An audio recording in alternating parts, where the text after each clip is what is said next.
আমাদের আজকে ভারতীয় জনতা পার্টি জনজাতি মোর্চার উদ্যোগে আমাদের খুমলুঙ্গে প্রোগ্রাম ছিল। আমাদের ন্যাশনাল প্রেসিডেন্ট জেপি নাড্ডাজির প্রোগ্রাম ছিল খুমলুঙ্গে। নমঞ্জয়ের আমার কার্যকর্তারা আসার পথে নমঞ্জয় বাড়িতে টিপ্রা মথা ধারা আক্রমণ হয়েছে, গাড়ি ভাঙচুর হয়েছে। তাদেরকে সিরিয়াস কন্ডিশন, এখন আমার অ্যাডমিট তিলেমরা হসপিটালে। আমি আমার প্রোগ্রাম শেষ করার পরে আমি শুনেছি আমার কার্যকর্তার উপর আক্রমণ হয়েছে। আমার কার্যকর্তারা সিরিয়াস কন্ডিশনে আছে, তার জন্য খুমলুঙ্গের প্রোগ্রাম শেষ করার পরে আমি তিলেমরা হসপিটালে এসে দেখেছি তাদের কন্ডিশন খুবই খারাপ, খুবই এত জঘন্যভাবে তাদেরকে মারধর করেছে, তাদেরকে প্রাণনাশের চেষ্টা করেছে, গাড়ি আক্রমণ করেছে, গাড়ি একদম ড্যামেজ করে দিয়েছে।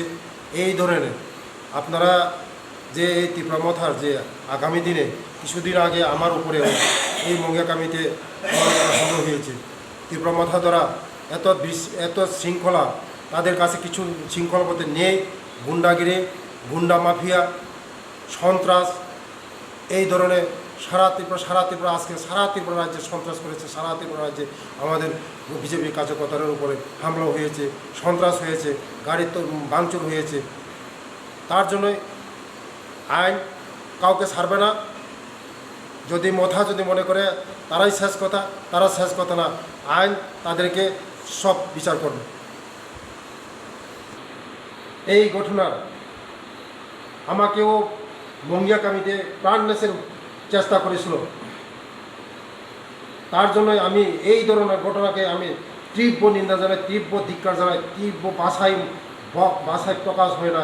এই ধরনের আমি এই মথার যে এই আক্রমণকে, মথার যেভাবে আমাদের উপর কার্যকর্তার উপর আক্রমণ হয়েছে, এটার আমি পুরো ধিক্কার জানাই। আজকে কি আপনি তেলিয়ামুড়া হসপিটালে দেখা সব? হ্যাঁ, আমি আমার প্রোগ্রাম শেষের পরে আমি তিলেমরা হসপিটালে এখন এই আমার কার্যকর্তারা দেখার জন্য এসেছি। আমার এই 7 জনের মধ্যে আমার আসাম বাড়ির আমার মণ্ডলের জেনারেল সেক্রেটারি ফলেন দেবর্ম সেখানে উইন্ডেড হয়েছে, এখন হসপিটালে আছে।